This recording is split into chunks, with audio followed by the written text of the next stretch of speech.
सूर्यास्त वेळेस कोणकोणत्या गोष्टी पाळाव्यात, कोणत्या चुका करू नये? बघा 99% लोक आपले ताई दादा या चुका करतात व या चुका केल्यामुळे आपल्या जीवनात काहीतरी अडथळे निर्माण व्हायला सुरुवात होत असते. तर ते कोणते अडथळे आहेत याविषयी आज आपण सविस्तर माहिती पाहणार आहोत. त्यामुळे व्हिडिओ स्किप न करता शेवटपर्यंत पाहायचा आहे. नमस्कार, मी पूजा आपल्या चॅनेलवर तुम्हा सगळ्यांचं पुन्हा एकदा खूप खूप मनापासून स्वागत करते. तुमच्या सगळ्या इच्छा स्वामी महाराज लवकरात लवकर पूर्ण करत ही स्वामींच्यांनी प्रार्थना करते व आजच्या आपल्या व्हिडिओला सुरुवात करते. बघा, सूर्यास्त झाल्यानंतर आपल्या घरामध्ये आपले जे काही वृद्ध आहेत, म्हणजे आपल्या घरातील आपली आजी असेल, आजोबा असेल, आपली आई, आपले बाबा आपल्याला काही ना काहीतरी शिकवत असतात. लहानपणापासून तुम्ही ऐकलं असेल की संध्याकाळी सायंकाळच्या वेळेस बाबा हे करू नको, उठ, झोपू नको, सायंकाळच्या वेळेस झोपणं चांगलं नसतं, लक्ष्मी घरात येत नाही, सायंकाळच्या वेळेस या गोष्टी कोणाला देऊ नको. अशा भरपूर गोष्टी तुम्ही ऐकल्या असतील की मी सायंकाळच्या वेळेस या गोष्टी करू नये, कोणाला देऊ नये किंवा अशा पद्धतीने आपण वागू नये. तुम्ही लहानपणापासून ऐकत आला असाल व अजून देखील तुमच्या घरातले तुम्हाला सांगत असतील, पण तुम्हाला कधी पटलं नाही हे काही सांगतात हे, म्हणून तुम्ही ऐकत नाही, कानाडोळा करता. पण या चुका घडल्यामुळे आणि 99% लोक या चुका करतात व या चुकांमुळे तुम्ही कितीही सेवा केली, कितीही देवदेव केलं तरी देखील तुम्हाला त्याचा कणभरही फरक पडत नाही किंवा त्याचं फळ तुम्हाला मिळत नाही. म्हणजे एवढे सेवा करून, एवढं देवदेव करून काय उपयोग होत नाही. कुठेही चुकतं की पाणी कुठे मुरतं हे आपल्याला समजत नसतं. आपली चूक होते ती सूर्यास्तानंतरच. आता सगळ्यात अगोदर आपण हे पाहूया सूर्यास्त नंतर, सूर्यास्त म्हणजे सायंकाळच्या वेळेस आपण काय काय करायला हवं आणि नंतर पाहूया सायंकाळच्या वेळेस काय नाही करायला हवं. सगळ्यात अगोदर तुम्हाला मी सांगते, सायंकाळच्या वेळेस तर बघा एकतर लक्ष्मी येण्याची वेळ असते. लक्ष्मी माता कोणाला नकोय? तुमच्यापासून माझ्यापर्यंत प्रत्येकाला लक्ष्मी हवी आहे. लक्ष्मी येण्याची वेळ म्हणल्यानंतर एकतर दरवाजे खिडक्या उघड्या ठेवायच्या. आता सिटीमध्ये वगैरे आपण सेफ्टीच्या कारणास्तव आपण दरवाजे वगैरे उघडी ठेवत नाही, पण डोअर लॉक जो असतो तो लावून ठेवा, दरवाजा उघडा ठेवा, म्हणजे एकतरी फट उघडी राहील अशा पद्धतीने तुम्हाला ठेवायचं आहे. खिडक्या देखील उघड्या ठेवायच्या. खिडक्या देखील बघा जाळी असते, जाळी देखील लावा तुम्ही, म्हणजे डास वगैरे येणार नाहीत आतमध्ये. त्यामुळे खिडकी उघडी ठेवायची. थोडं तर दरवाजा उघडा राहील 6-6:30 वाजेपर्यंत, 7 वाजेपर्यंत, 7:30 वाजेपर्यंत अशा पद्धतीने थोडासा तर दरवाजा उघडा राहील. या पद्धतीने तुम्हाला दरवाजा उघडा ठेवायचा आहे, कारण ही वेळ असते माता लक्ष्मीची घरामध्ये येण्याची.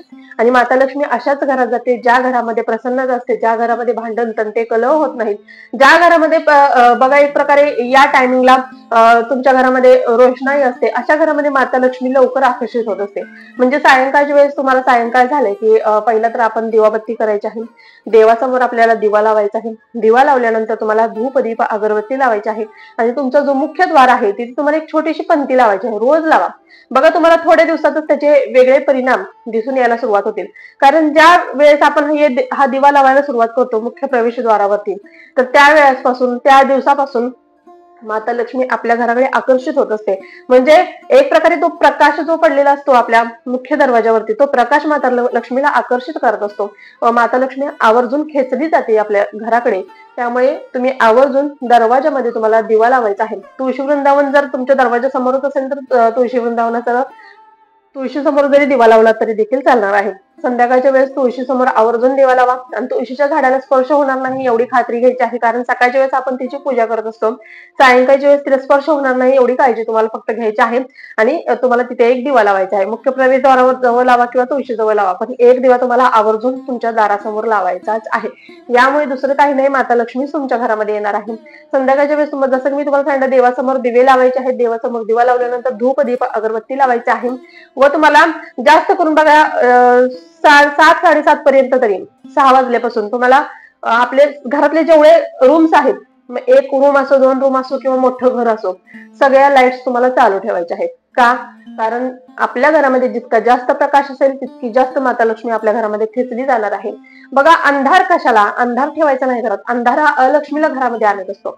त्यामुळे थोडा वेळ का होईना आपल्या घरामध्ये लाईट सगळ्या चालू ठेवायच्या आहेत. सायंकाळच्या वेळेस जितका जास्त होईल तितका जास्त घरामध्ये धूर म्हणजे धूप लावायची आहे, कारण या प्रकाशामुळे घरामध्ये आनंदमय वातावरण होतं. तुम्ही एकदा ट्राय करून पहा. सायंकाळच्या वेळेस दिवे लावले की अगरबत्ती धूप लावा, लाईट सगळ्या चालू ठेवा आणि आपल्या टीव्हीला किंवा मोबाईलवरती तुम्ही भक्तिमय गीत लावून बघा. भक्तिमय गीत लावा. इतकं प्रसन्न व सुंदर वाटतं. त्याचा अनुभव हा वेगळाच असतो. एकदा तुम्ही ट्राय करून बघा आणि तुम्ही करत असाल तर तुम्हाला देखील माहित आहे किती सुंदर, म्हणजे एकदम पॉझिटिव्ह वाईब्स आपल्या घरामध्ये येऊ लागतात. निगेटिव्हिटी कुठे आहे, काही आहे, काहीच माहित नसतं. निगेटिव्हिटी कुठे निघून जाते आपल्याला ते समजत नाही. त्यामुळे एकदा हा प्रयोग तुम्ही करून बघायचा आहे. हे तुम्हाला मी सांगितलं सायंकाळच्या वेळेस काय करायचं, म्हणजे जास्त काही नाही सांगितलं. थोडीशी कामं आहेत, पण ती थोडीशी कामं पाच 5 मिनिटं पण लागणार नाही, ही काम तुम्हाला करायला सुरुवात करेल. आता सायंकाळच्या वेळेस काय नाही करायचं, काय करायचं हे तर थोडंसच होतं, पण काय नाही करायचं हे खूप मोठं आहे. पण यात थोड्या थोड्या चुकाच तुमच्याकडून होतात व त्याचं फळ एकाने जर चूक केली तर सगळ्या घराला ते भोगावं लागतं. आता काय करायचं नाही, सायंकाळच्या वेळेस सगळ्यात अगोदर तर झोपायचं नाहीये. का? 6 वाजले, 6, 6:30 वाजले, एखादा व्यक्ती आपल्या घरामध्ये असा असतो त्याला भरपूर झोप येते. तर अशा वेळेस त्या व्यक्तीला सांगून ठेवायचं की या वेळेत तुला काही होऊ दे, तू झोपायचं नाही. त्याला घराच्या बाहेर काढा. थोडा वेळ तो वेळ तो म्हणजे ती वेळ निघून जाऊ द्या. सायंकाळची वेळ आहे ती निघून जाऊ द्या. नंतर त्याला येऊन जेवण वगैरे करून झोपू द्या. पण 6 ते 7:30 पर्यंत घरामध्ये झोपू द्यायचं नाही. आपली लहान मुलं असतात, खूपच लहान बच्चू असेल आपला तर आपण काही बोलू शकत नाही. कारण ते खूप लहान बाळ असतं आणि त्यापुढे आपण काही करू शकत नाही. वृद्ध असतील तर त्यांना देखील विश्रांतीची गरज असते, ते आपण समजू शकतो. पण आपण दणदाखट आहे, आपले ताई दादा सगळे व्यवस्थित आहेत आणि त्यांना एक प्रकारे त्यांना झोप येते यावेळेस. आपल्या लहान मुलांना देखील 3-4 वर्षाची जी आपली मुलं आहेत त्यांना देखील आतापासूनच सवय लावायची. त्यांना देखीलच आतापासूनच सांगायचं की सायंकाळच्या वेळेस या वेळेस आपण झोपायचं नाही. कारण ही वेळ असते माता लक्ष्मी घरात येण्याची व तुमच्या घरामध्ये अशी दरिद्री अंथरूण पाहून कसंही पडलेलं आहे. आणि माता लक्ष्मी कशी येईल घरामध्ये? नाही येणार. माता लक्ष्मी आली तशी निघून जायला तयार असते. त्यामुळे सायंकाळच्या वेळेस घरामध्ये चुकूनही झोपायचं नाहीये तुम्हाला आणि आपल्या मुलांना देखील झोपू द्यायचं नाहीये. एकदम लहान बाळ असेल तर जसं की तुम्हाला सांगितलं मी ते चालेल. पण सायंकाळच्या वेळेस शक्यतो ही गोष्ट तुम्हाला टाळायची आहे. 2 नंबर, तुम्हाला घरामध्ये झाडू तुम्ही मारता. 6, 6:30 वाजले की झाडू मारायला सुरुवात करायची. त्याच्या अगोदर झाडू मारून घ्या तुम्ही. त्याच्या अगोदर झाडू मारून घ्या. तुम्ही यावेळेस झाडू मारल्यामुळे आपल्या घरातील लक्ष्मी आहे ती निघून जाते, झाडून आपल्या घरातून बाहेर जाते आणि अलक्ष्मी मातेचा घरामध्ये प्रवेश होत असतो. निगेटिव्ह वाईब्स आपल्या घरामध्ये येत असतात, आकर्षित होत असतात. त्यामुळे आपल्या घरामध्ये भांडण तंटे व्हायला सुरुवात होते. त्यामुळे सायंकाळच्या वेळेस झाडून काढायचं नाहीये. एक तर तुम्ही बघा, आपण जेवण स्वयंपाक वगैरे केल्यानंतर थोडा कचरा वगैरे होतो, घाण होते, त्यावेळेस तुम्ही एकदाच जर काय असेल ते सगळं झाडून घ्यायचं. तोपर्यंत सायंकाळच्या वेळेस झाडायचंच नाहीये. आणि वाटलंच आपल्याला कचरा होते तर एक कपडा घ्या, कपड्याने व्यवस्थित सगळं एका साईडला घ्या आणि तुमच्या हाताने भरून टाका, पण झाडू मारायचा नाहीये. आणि संध्याकाळच्या वेळेस कचरा देखील बाहेर घराच्या बाहेर टाकायचा नाही. ही दुसरी गोष्ट तुम्हाला टाळायची आहे. तिसरी गोष्ट म्हणजे बघा, सायंकाळच्या वेळेस आपण भरपूर आपल्या महिला अशा आहेत की वर्किंग असतात, मग त्या सायंकाळच्या वेळेस कपडे धुतात. मग सकाळी लवकर जायला लागतं, मग संध्याकाळी वेळ होतो, मग संध्याकाळी तुम्ही कपडे धुवून टाकता आणि संध्याकाळी तुम्ही कपडे सुकायला टाकता. ही एक अतिशय मोठी चूक आहे. ती चूक तुम्हाला टाकायची आहे. कारण कपडे हे ओले असतात आणि आपण ओले कपडे बाहेर टाकल्यामुळे निगेटिव्हिटी आपल्या घरामध्ये आकर्षित होत असते. सायंकाळच्या वेळेस आपण टाकलेले आहेत त्यामुळे निगेटिव्हिटी आपल्या घरामध्ये आकर्षित होत असते. आता मी तुम्हाला ज्या गोष्टी सांगितल्या त्या लहानपणापासून ऐकत आलेलो आहे. पटलं तर घ्या, असं देखील तुम्हाला मी सांगते. कारण याच्यामध्ये काही अंधश्रद्धा, अंधविश्वास असं काही देखील नाहीये. जे आहे रिअलिटी, ती रिअलिटी तुमच्यासोबत मी शेअर करते. सायंकाळच्या वेळेस कपडे अजिबात धुवायचे नाहीत, कपडे सुकायला टाकायचे नाही. शक्य होईल तेवढं तुम्ही सकाळी कपडे धुण्याचा प्रयत्न करायचा आहे. त्याच पद्धतीने सायंकाळच्या वेळेस बघा, आपण दिवे वगैरे लवकर लावत नाही, आळसपणा करतो, इकडे तिकडे बसतो, मोबाईलमध्ये टाइमपास करतो. याऐवजी तुम्ही दिवे लावा, भक्तिमय गीते लावा. मोबाईलच तुम्हाला घ्यायचा आहे ना, भक्तिमय गीते लावा, खूप प्रसन्न वाटेल तुम्हाला. सायंकाळच्या वेळेस तुम्हाला दरवाजा बंद ठेवायचा नाहीये, दरवाजा उघडा ठेवायचा आहे थोडा तरी वेळ. त्याच पद्धतीने सायंकाळच्या वेळेस तुम्हाला उंबऱ्यावरती बसायचं नाहीये. लहान मुलं जर बसत असतील तर त्यांना देखील आतापासून सवय लावा की उंबऱ्यावर बसायचं नाही. कारण माता लक्ष्मी तिथूनच प्रवेश करत असते. उंबरा म्हणजे आपण एक प्रकारे उंबरा माता लक्ष्मीचं स्वरूप म्हणून आपण उंबऱ्याचं लेपन करत असतो, उंबऱ्याची पूजा करत असतो व त्या उंबऱ्यावरती आपण पाय देणार, त्या उंबऱ्यावरती आपण बसणं, ते कसं वाटतं.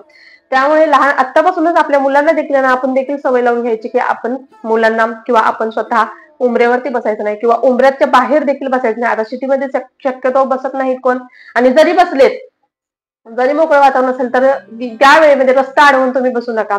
त्याच पद्धतीने आपल्या घराच्या बाहेर चपला, आपल्या बघा दरवाजाच्या बाहेर पहिले सगळ्या चपलाच दिसतात तुम्हाला. आणि ही सगळ्यात मोठी दरिद्री आहे. सगळ्यात मोठी दरिद्री आहे. माता लक्ष्मी यामुळेच आपल्या घरामध्ये प्रवेश करत नाही. तिच्याऐवजी माता लक्ष्मीची जी बहीण आहे अलक्ष्मी माता, ती आपल्या घरामध्ये प्रवेश करत असते. त्यामुळे सायंकाळच्या वेळेस तुम्ही चप्पल सगळ्या एका साईडला ठेवा. सगळ्यात मोठी दरिद्री ती आपली चप्पल आहे. चपला एका साईडला ठेवा. सगळ्या भरभरून आपल्या दारासमोर पडलेल्या आहेत आणि माता लक्ष्मी तिथून कशी येईल, त्यामुळे ही एक चूक तुम्हाला टाळायची आहे. त्याच पद्धतीने बघा, सायंकाळच्या वेळेस कोणाला उधार पैसे देऊ नका. कारण बघा, एक प्रकारे लक्ष्मी आपली कोणाच्या हातात जाता कामा नये. आता तुम्ही म्हणाल की आता एखाद्याला इमर्जन्सी आली तर मग काय करायचं. बघा, आपल्याला माहित आहे आता खूप मोठी इमर्जन्सी आहे तर आपण देऊ शकतो, कारण मदत करणं देखील तितकंच महत्वाचं आहे. मग या गोष्टी पाळून देखील काही नाही. पण एखादी व्यक्ती अशी असते की सतत पैसे मागत असते, तर अशा वेळेस कोणाला उधार पैसे देऊ नका. एवढी तुम्हाला गोष्ट टाळायची आहे. इमर्जन्सीला एखाद्याला मदत केली तर त्याचं पुण्य आपल्याला मिळत असतं, पण विनाकारण कोणी मागत असेल तर त्याला पैसे उधार देऊ नका सायंकाळच्या वेळेस तरी. एवढ्या गोष्टी तुम्हाला टाळायच्या आहेत. या छोट्या छोट्या चुका आहेत त्या आपल्या घरातील एक जरी व्यक्ती करत असेल तर त्याचे जे भोग आहे ते संपूर्ण घराला भोगावे लागत असतात. त्यामुळे या छोट्या छोट्या चुकाच तुम्हाला टाळायच्या आहेत आणि आपल्या जीवनामध्ये आपल्याला प्रगती करायची आहे, कुठेतरी पुढे जायचं आहे.